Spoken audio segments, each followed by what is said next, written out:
আপনারা জেনেছেন ইতিমধ্যেই বিএনপির অর্ধশত মনোনয়ন প্রাপ্ত ব্যক্তিদের প্রায় 26,000 কোটি টাকা ঋণ খেলাপি রয়েছে।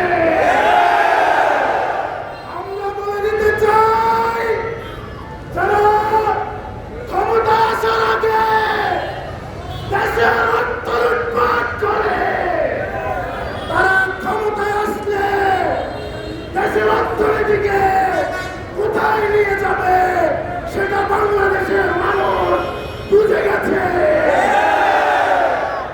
আব্দুল আওয়াল মিন্টু তিনি দ্বৈত নাগরিকত্ব থাকা সত্ত্বেও, রেল খেলাপি হওয়া সত্ত্বেও আমার দেশের প্রশাসন, নির্বাচন কমিশন তার বিরুদ্ধে কোনো সিদ্ধান্ত নিতে পারে না।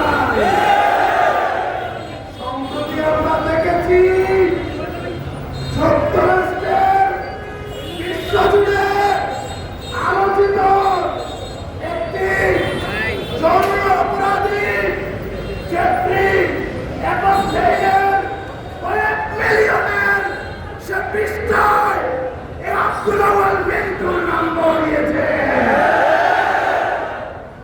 আমরা বলে দিতে চাই, কোন প্রকারের শিশু নির্যাতনকারী, নারী নিপীড়ন, ধর্ষকের ঠিকানা এ বাংলায় হবে না ইনশাআল্লাহ।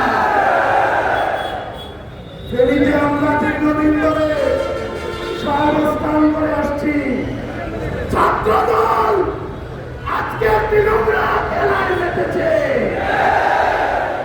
আমরা সকালে 9:30টায় কর্মসূচি ঘোষণা করি। ছাত্রদল তার বিপরীতে তারা 5টা কর্মসূচি সেখানে দিয়েছে। আমরা কোনো সংঘাতে বিশ্বাসী নই।